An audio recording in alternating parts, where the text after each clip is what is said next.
नमस्कार, खबर विशेष में आपका स्वागत है। मैं हूं आपके साथ शुभम त्रिपाठी। यूपी की राजनीति में इन दिनों रामचरितमानस को लेकर सियासी बयानबाजी खूब चल रही है, लेकिन मानस कांड से ध्यान हटाने के लिए अखिलेश यादव ने अब नया राग अलापा है। शनिवार को अखिलेश यादव और स्वामी प्रसाद मौर्य की मुलाकात में जातिगत जनगणना का मुद्दा उठा। खुद अखिलेश यादव की ओर से जातीय जनगणना के मुद्दे पर अभियान चलाने की घोषणा की गई है, लेकिन इस बीच देखने वाली बात यह भी है कि बिहार में भी इन दिनों जातीय जनगणना के मुद्दे पर सियासत गरमाई हुई है और ऐसे में अब सवाल ये उठ रहा है कि क्या अखिलेश का जातीय जनगणना का यह दांव स्वामी प्रसाद मौर्य के बयान को मौन स्वीकृति है, या अखिलेश श्री रामचरितमानस वाले बयान से लोगों का ध्यान हटाने की कोशिश कर रहे हैं। जातीय जनगणना के सहारे अपनी नैया पार लगाना चाहते हैं अखिलेश, ये भी एक बड़ा सवाल है। तो ये रिपोर्ट आपको देखिए, उसके बाद चर्चा को आगे बढ़ाते हैं। स्वामी प्रसाद मौर्य जी को मैंने कहा है कि जाति जनगणना के आंदोलन में आगे बढ़ें।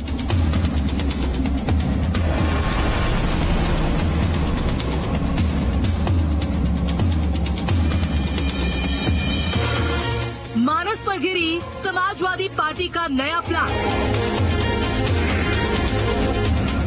अखिलेश का जातीय जनगणना पर ध्यान। क्या पार होगी जनगणना से एसपी की नैया? स्वामी प्रसाद मौर्य के रामचरितमानस पर दिए गए विवादित बयान को लेकर समाजवादी पार्टी चौतरफा गिरी हुई है। ऐसे में अब अखिलेश यादव अपनी पार्टी को विवादित बयानों के भंवर से बाहर निकालने के लिए इस मुद्दे से ही ध्यान हटाने की कवायद में जुट गए हैं। शनिवार को स्वामी प्रसाद मौर्य की अखिलेश यादव से मुलाकात हुई और इस मुलाकात में जातिगत जनगणना के मुद्दे को फिर से उठाया गया। अब हमारी रणनीति का दूसरा पहलू इस देश के दलितों पिछड़ों के आरक्षण को सुनिश्चित कराना, उनको वापस दिलाना, संवैधानिक अधिकार की रक्षा करना रहेगा। मानस कांड पर गिरी समाजवादी पार्टी अब इस मुद्दे पर किसी तरह से विराम लगाना चाहती है और ऐसे में अब अखिलेश यादव ने बिहार की तर्ज पर जातिगत जनगणना का मुद्दा उठाया है। तो को शूद्र, दलित को शूद्र मानते हैं। बीजेपी के लोग हम सबको शूद्र मानते हैं।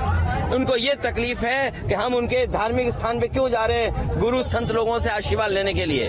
भाजपा आई, इन्होंने भेजा और कोई प्रशासन का पुलिस का अधिकारी नहीं था और जितनी पुलिस प्रशासन थी सब रात में हटा दी। याद रखे बीजेपी के लोग, समय बदलता है, समय बदलेगा तो उन्हें भी पता लग जाएगा कि इसी तरह की व्यवस्था उनके लिए होती है। स्वामी प्रसाद मौर्य जी को मैंने कहा है कि जाति जनगणना के आंदोलन में आगे बढ़ें।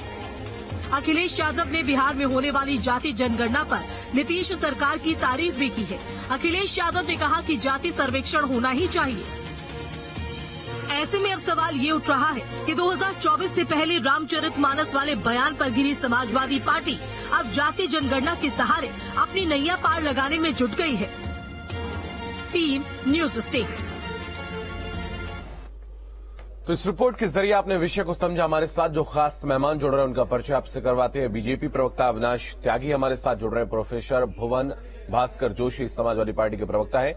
जितेंद्र अर्कवंशी एसबीएसपी के प्रवक्ता हमारे साथ जुड़ रहे हैं। आप सभी का बहुत स्वागत है। प्रोफेसर भुवन, मैं आपके पास आऊंगा, शुरुआत आपसे कर रहा हूं। जिस तरीके से स्वामी प्रसाद मौर्य का पहले बयान आता है, उसके बाद अखिलेश यादव मौन रहते हैं और जब मुलाकात होती है तो मुद्दे को बदलने की कोशिश की जा रही है। रामचरितमानस का जो उन्होंने अपमान किया उसको लेकर तो मौन है, लेकिन दूसरा मुद्दा जातीय जनगणना को वहां पर खोला जा रहा है। एक बार एक नया मुद्दा वहां पर उकेरा जा रहा है जिससे इस मुद्दे को दबाया जा सके। क्या कहेंगे? जनगणना का जो मुद्दा है ये आज का मुद्दा नहीं।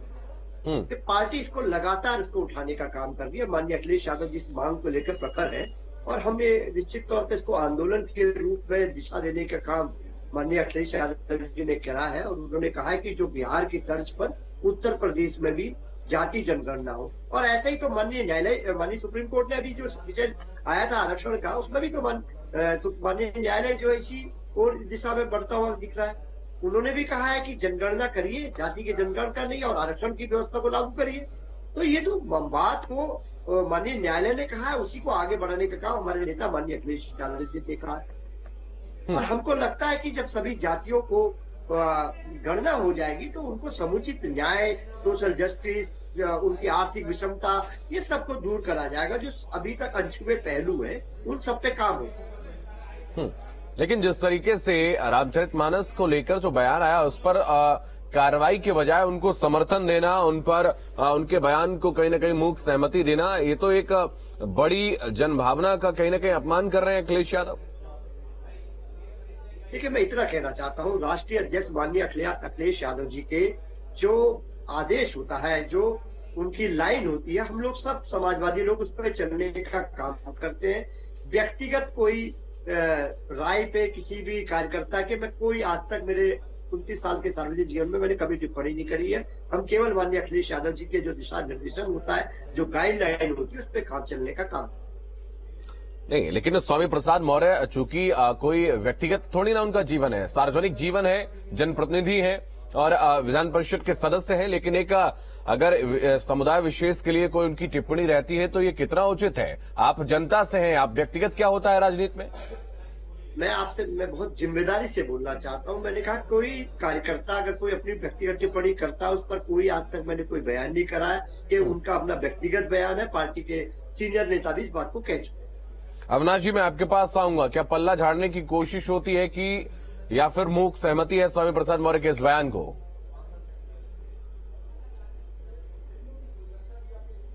ज्ञान जो समाज में वैमनस्यता को बढ़ावा देना, तोड़ फोड़ को आपस में बढ़ावा देना और जातिवाद को रंग देना, ये समाजवादी पार्टी की पुरानी नीति रही है। उसी के आधार पर चलने की ये करते रहे कोशिश, परंतु प्रदेश की जनता और देश की जनता इसे समझती है। 2014 के बाद जिस तरह से राजनीति में बदलाव आया है, आदरणीय प्रधानमंत्री नरेंद्र मोदी जी ने जिस तरह से सबका साथ, सबका विकास और सबका विश्वास और सभी का प्रयास, इस महामंत्र पे जो काम शुरू करा है, उससे बिल्कुल राजनीति की धाराएं बदल गई हैं और सभी जाति वर्ग और समाज के गुटों फिरकों का विश्वास भारतीय जनता पार्टी की तरफ बढ़ा है, क्योंकि सबका विकास हो रहा है। सबको साथ लेके चलने की जो मुहिम छेड़ी गई है, तो वो डबल इंजन सरकार, केंद्र की और प्रदेश की सरकार उसे फलीभूत कर रही है। उसी का नतीजा है कि जो जातिवादी तत्व थे, समाज गुणक तत्व थे, वो 2014 के बाद से सत्ता से बाहर होते, वो तमाम एक्सपेरिमेंट करते हैं, तमाम जोड़ तोड़ की रणनीति अपना चुके हैं, कभी इसके जोड़ कभी इसके जोड़, परंतु जनता उन्हें स्वीकार नहीं कर रही है। उनकी जो मंशा है वो कितने घृणित रूप से अब सामने आई है कि मानस को जिस तरह से, रामचरितमानस को और भगवान राम को जिस तरह से अपमानित करने की कोशिश की जा रही है, ये बहुत दुर्भाग्यपूर्ण है। ये इतनी दुर्भाग्यपूर्ण है, इतनी निंदनीय है, जिसकी कोई सीमा नहीं। ये करके ये क्या कहना चाहते हैं कि सत्ता पाने के लिए कितने घटिया स्तर पर उतर जाना चाहते हैं, ये बहुत दुर्भाग्यपूर्ण है। जनता इसे देख रही है, जनता इन्हें सबक सिखाएगी। 2024 में प्रधानमंत्री नरेंद्र मोदी जी फिर से सत्तासीन होंगे और 27 में भी जो इनका मुख्यमंत्री बनने का मंसूबा है वो पूरा होने वाला नहीं। लेकिन जिस तरीके से जातीय जनगणना का ये प्रश्न उठाया जा रहा है, इसको लेकर आपकी पार्टी का क्या मत होगा? क्या जिस तरीके से जातीय जनगणना बिहार से शुरू होने के बाद अब उत्तर प्रदेश में भी ये मुद्दा तूल पकड़ रहा है? देखिए शुभम जी, ये तो केंद्रीय नेतृत्व का फैसला है कि राष्ट्रीय नेतृत्व फैसला करेंगे क्या फैसला। बिहार में जो कर रहे हैं उसके नतीजे भी सामने आएंगे, यूपी में इन्होंने जो कोशिशें की हैं वो भी सामने आएंगी। जो विपक्षी, खासतौर से समाजवादी पार्टी कितने घटिया स्तर पर जाकर काम करना चाह रही है, समाज को बांटना, विभक्त करना चाह रही है, देश और समाज का जिस तरह से वो खिलाफत कर रहे हैं विकास की, वो जनता जान रही है, जनता देख रही है। जनता उनको स्वीकार नहीं कर रही है, ना माफ कर रही है। यही वजह है शुभम जी कि जो गढ़ माने जाते थे समाजवादी पार्टी के, वहां भी हार गए हैं। इसकी बौखलाहट अखिलेश के अंदर है और वो दूसरे लोगों को सामने करके और माहौल खराब करने की कोशिश कर रहे हैं और समाज में विद्वेष फैला रहे हैं। जो मर्यादाओं की बातें हमारे समाज में थी, उनको दूषित करने का काम कर रहे हैं और इस तरह की कोशिशें जनता इनको नकार रही है। ये घबराहट, इनकी घबराहट लगातार जनता से नकारे द्वारे जाना, जनता द्वारा नकारे जाने के हल्के स्तर पर उतर आए हैं। जिस तरह से अखिलेश खेल खेल रहे हैं, इससे उन्हें माफी मांगनी चाहिए और भगवान राम के करोड़ों लाखों अनुयायी जो दुनिया भर में फैले हुए हैं, उनसे माफी मांगनी चाहिए और अपनी भूल का प्रायश्चित करते हुए कार्रवाई करते हुए जो जनता देखना चाह रही थी, पर जिस तरह से मूल सहमति है, परिणाम भुगतने पड़ेंगे और ये आने वाले टाइम में भुगतने पड़ेंगे। ये समाजवादी पार्टी का जिस तरह से ये कुचक्र जो रचा जा रहा है समाज को, ये सफल होने वाला नहीं है। देश की जनता जागरूक है, अगड़ा पिछड़ा, दलित सारा आपको समाज बैंक जागरूक वापस है लौटा और दिया जो है, खतौनी में समाजवादी भी, पार्टी मैनपुरी में भी, दोनों चुनाव में आपकी जमीन उनको खिसक जो चुकी नकारा है। है, उनको जो अब ये दुकारा है, खसियानी वो बल्लियां खंभे स्वीकार नोचे कभी वाली नहीं बात हो रही है होंगे, भारतीय कभी जनता नहीं होंगे। पार्टी उनकी की जो मंशाएं हैं वो कामयाब स्थिति होने साफ वाली हो गई नहीं है है। उत्तर प्रदेश में। जनता ना आपकी नफरत की जीतेगी और राजनीति न का अंत बिखरेगी। हो गया देश है, नेतृत्व में 80-20 मोदी जी की के आगे राजनीति बढ़ का रहा अंत है, हो आगे गया। बढ़ता रहेगा। ठीक है, मोदी जी के मैं नेतृत्व में आता आगे हूं। बढ़ता रहेगा और समाज के हर वर्ग को जिस ठीक तरह है। से खुशहाली, सुशासन और समृद्धता जिस तरह से बढ़ती जा रही है, वो आगे बढ़ती जाएगी। ठीक है अविनाश जी, मैं वापस आपके पास आऊंगा। जितेंद्र रघुवंशी एसवीएसपी से हमारे साथ जुड़े। जितेंद्र जी, मैं आपके पास आऊंगा। जिस तरीके से पिछड़ों के मसीहा बनने की यहाँ पर कोशिश की जा रही है और राजनीतिक अपने जो हितों को साधने की कोशिश हो रही है, एक धर्म विशेष के बारे में बयान करना, एक धार्मिक ग्रंथ के बारे में इस तरह की बयानबाजी करना, इसको कैसे देखते हैं, क्या मत है आपका?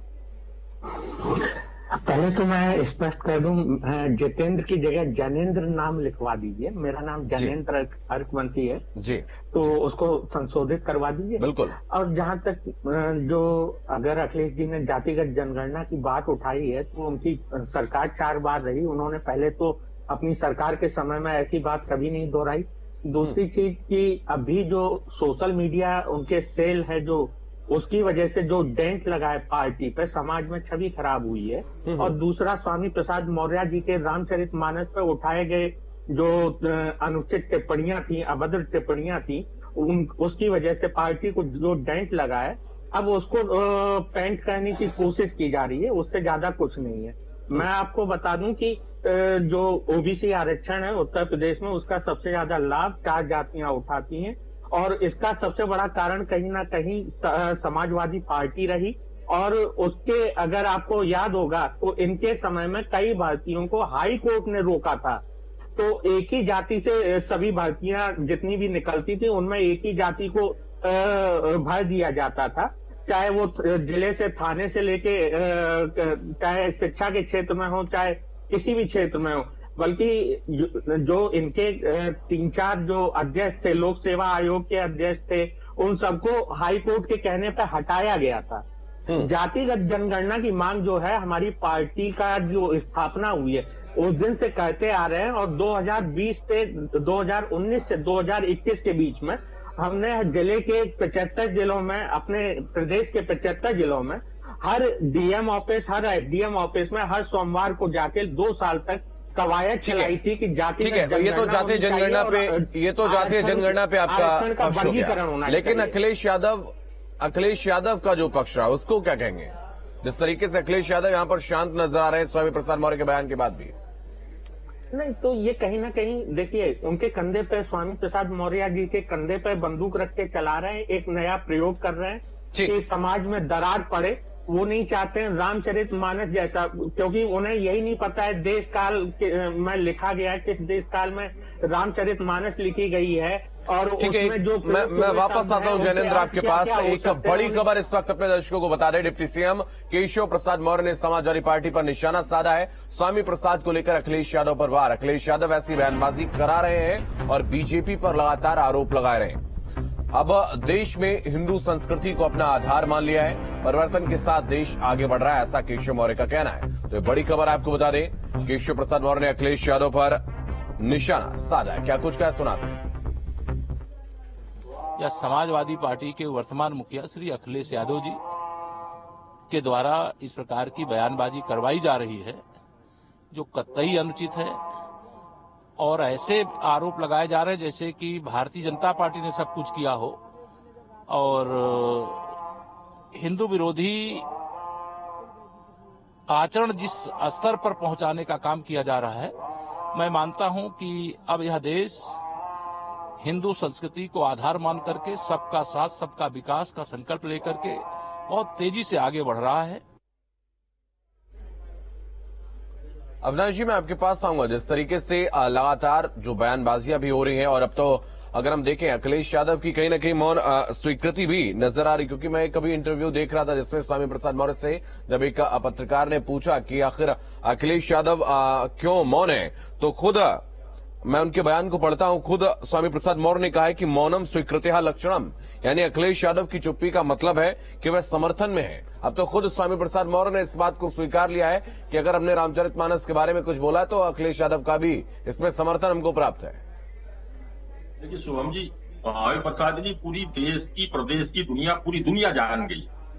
ये सारे जान गए हैं कि अखिलेश यादव जी किस तरह की राजनीति कर रहे हैं, और जो समाजवादी पार्टी के प्रवक्ता मेरे साथी बैठे हैं वो भी समझ रहे होंगे कि किस तरह से एक जाति विशेष को, एक वर्ग विशेष को गाली देके, एक धर्मशास्त्र विशेष को गाली देके उनकी अंतरात्मा भी कचोटती होगी कहीं ना कहीं कि इस तरह से गालियां देके राजनीतियां नहीं होती। जिस समाजवादी पार्टी के अधिष्ठाता, जिसने स्थापना में योगदान दिया राम मनोहर लोहिया ने, उन्होंने रामायण के राम के अस्तित्व को स्वीकारा, उन्होंने उनकी मर्यादाओं को पालन करने की बात कही। उसके जब अनुयायी जब मैं बहुत जिम्मेदारी से आपको बताना तरह की बातें कर रहे हो तो ये जान रहा है कि उनके सभी धर्म, सभी जाति, सभी वर्ग, सभी का सम्मान करते हैं, समाज तोड़ने का काम कर रहे हैं। जो हमारे समाज तोड़ने का काम करने वालों को बर्दाश्त नहीं किया जाएगा। समाजवादी पार्टी के जो प्रवक्ता महोदय हैं उनको अपनी अंतरात्मा में झांकना चाहिए वो क्या वास्तविकता में। प्रोफेसर भवन, लेकिन स्वामी प्रसाद मौर्य की जो ये स्वीकारोक्ति है, ये क्या है फिर? ये क्या है? रामचरितमानस को लेकर जिस तरीके से वो बयान देते हैं, ठीक है अविनाश जी जवाब लेने दीजिए। ठीक है, मैं आता हूं। देखिए, मैं बताना चाहता हूं, माननीय अखिलेश यादव जी सभी धर्म, सभी जाति, सभी वर्गों का सम्मान करते हैं। हम सभी धर्म ग्रंथों का सम्मान करते हैं। निश्चित तौर पे कोई कार्यकर्ता अगर कोई कहता तो मैं आज तक सार्वजनिक जीवन में कभी किसी की टिप्पणी नहीं करते। प्रवक्ता महोदय, आप ये बताइए वो क्या टिप्पणी करते हैं, क्या कहते हैं, ये विषय हमारा नहीं है। और जब सीनियर नेता ने आके कह दिया कि वे उनका व्यक्तिगत बयान है, दिल से अरे तो व्यक्तिगत बयान का खंडन नहीं कर सकते थे क्या वो? अरे क्या उनको हिंदुओं का वोट नहीं चाहिए होता है? जब सीनियर नेता ने कह दिया कि उनका व्यक्तिगत बयान है तो उसके बाद कुछ बचता नहीं है इस विषय में। व्यक्तिगत बयान आपको अधिकार देता है कि आप राम का अपमान करें? व्यक्तिगत बयान आपको इस बात की अनुमति देता है कि आप किसी धर्म विशेष के लिए बोले, किसी वर्ग विशेष के लिए बोले? आज आपका जो विषय है वो जाति जनगणना है जिसका आपने बुलाया हुआ है। हम इस पे चर्चा करने के लिए आपके पास आए। अरे तो जाति जनगणना का आपका विषय है, तो जातिगत जनगणना की आड़ में तो उसको छिपाया जा रहा है। भाई इसकी शुरुआत ही उस बयान से हुई है। आप किसी एक विषय के लिए अधिकृत किए गए क्या अपनी पार्टी में बोलने के लिए, कि सिर्फ इसी विषय पर आपको बोलना है? आपने जो आज विषय बताया वो जाति जनगणना आज का विषय उससे, क्योंकि उसकी शुरुआत ही वहीं से हुई है। भाई जातिगत जो ये ड्रामेबाजी शुरू हुई है उसी बयान से शुरू हुई है। मैं बिल्कुल निश्चित तौर पर जिम्मेदारी से कहना चाहता हूँ, माननीय अखिलेश यादव जी सभी धर्म ग्रंथों का, सभी वर्ग का, सभी करने के चक्कर में अखिलेश जी अब इस तरह की ढोंगबाजी कर रहे हैं, जैसे भटक रहे हैं। जनता को जवाब देना होगा कि राम के अस्तित्व को स्वीकारते हैं, नहीं स्वीकारते, रामचरितमानस की पवित्रता को, उसकी मर्यादाओं का पालन करते हैं, नहीं करते हैं। कि वो आप मानते हैं नहीं मानते। ठीक है जैनेंद्र, मैं आपके पास आऊंगा। जिस तरीके से इस वक्त ये बयानबाजी चल रही है, एक वर्ग को पहले निशाना साधा जाता है, उसके ऊपर उसको टारगेट किया जाता है और उसके बाद उसको छिपाने के लिए दूसरे मुद्दे उछाले जा रहे हैं। आपका इस पर क्या मत है? और मैं समझना चाहूंगा कि जो रामचरितमानस को लेकर टिप्पणी स्वामी प्रसाद मौर्य ने की है, इस पर बाकी लोगों का, बाकी जो उसी वर्ग से आते हैं उनका क्या सोचना है? नहीं, बाकी लोगों का देखिए, इस देश में लगभग सभी की आस्था भगवान श्री राम में है। और अल्लामा इकबाल ने तो कहा था इमाम हिंद राम को, तो सभी की आस्था है। अभी मैं इंटरव्यू भी देख रहा था कई मुस्लिम स्कॉलर्स की, उनकी भी आस्था भगवान राम में। ऐसा नहीं है, भगवान राम इस धरा के कड़कड़ में समाये हुए हैं। आप उनकी जो कथा किसी व्यक्ति ने ये कह के लिखी है कि चलिए मैं आराध्य मानकर उनकी कथा लिख रहा हूँ, आप उस पर उंगली उठा रहे हैं। आप उसके देश काल भी नहीं देख रहे हैं, समय भी नहीं देख रहे हैं कि कौन वो डायलॉग बोल रहा है। अगर शुद्ध पशु नारी वाला डायलॉग बोल रहा है, कौन ये बोल रहा है कि ये क्या जो आप बताते हैं कि जिनके ऊपर आप टिप्पणी कर रहे हैं, आपको शायद वो श्लोक याद नहीं आता है, जन्मना जायते शूद्र, जन्म से सभी शूद्र होते हैं, हर इंसान शूद्र होता है। अपने कर्म, अपने वचन, अपने व्यवहार से इंसान अलग अलग वर्णों में जाता है। वर्ण और जाति को आप मिक्स कर रहे हैं यहाँ पर, जातियां बनाई हैं। जब मैक्स मूलर जैसे लोगों ने इसका ट्रांसलेशन किया हमारे वेदों का, ग्रंथों का, उन्होंने, क्योंकि उनके पास तो इतना ज्ञान नहीं था, उन्होंने वर्ण को ही जाति मान लिया और उन्होंने वर्ण और जाति को इतना घालमेल कर दिया कि आज की डेट में लोग ये मानते हैं कि वर्ण और जाति एक ही है। जबकि जाति, अगर आप वेद व्यास जी को देखेंगे, क्या थे? वो शूद्र थे, लेकिन उन्होंने महाभारत लिखी। आप महर्षि वाल्मीकि को देखें, क्या थे? वो शूद्र थे। क्या ये वर्ण व्यवस्था पक्का यही था कि जन्म लेने के बाद जिस वर्ण में पैदा हुए वही वर्ण रहेगा आपका? नहीं, आपका वर्ण बदल सकता है आपके आचार व्यवहार और कर्म से। तो आपको इन चीजों को समझना होगा। जहां तक अखिलेश जी की बात है, वो आज भी ये कह रहे हैं कि मुझे शूद्र बोला गया है, मुझे शूद्र मानती है भाजपा।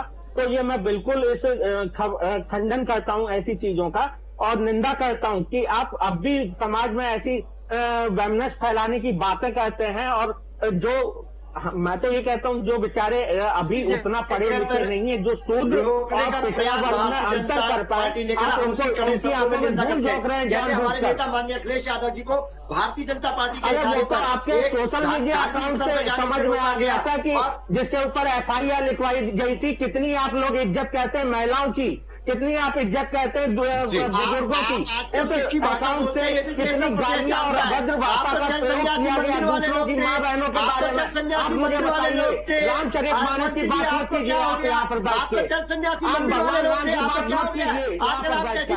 आप मुझे यही बता दीजिए, इस देश के नेताओं महिलाओं के बारे में क्या क्या टिप्पणियां की हैं? किसकी स्क्रिप्ट लिखी हुई पढ़ रहे हैं आजकल? आप तो चल सन्यासी मंदिर वाले थे।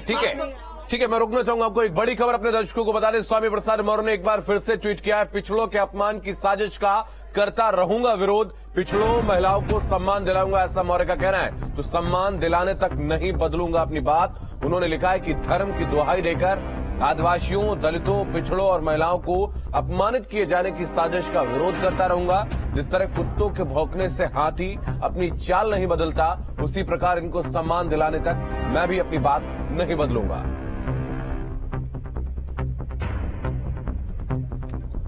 तो ये ट्वीट स्वामी प्रसाद मौर्य के द्वारा किया गया और लगातार अपनी बात पर वो अड़े हुए हैं और उनसे जो सवाल किए जा रहे हैं उन्होंने कहा कि मूक सहमति यहां पर अखिलेश यादव की भी है उनके बयान में, ऐसा स्वामी प्रसाद मौर्य ने खुद स्पष्ट किया। आप सभी का बहुत धन्यवाद हमारे साथ इस खास कार्यक्रम में जुड़ने के लिए। तो समाजवादी पार्टी क्या जाति का सहारा ले रही है 2024 के लोकसभा चुनाव से ठीक पहले? क्या जातियों को एक बार फिर से उनको अपने पाले में खींचने की कोशिश की जा रही है? कैसे समाजवादी पार्टी के पक्ष में समर्थन जुटाया जाए, इसको लेकर कहीं ना कहीं अखिलेश यादव और उनकी पार्टी के जो नेता हैं वो कोशिश में जुटे हुए हैं। इस खास कार्यक्रम में फिलहाल इतना ही। आप लगातार बने रहिए न्यूज़ स्टेट के साथ।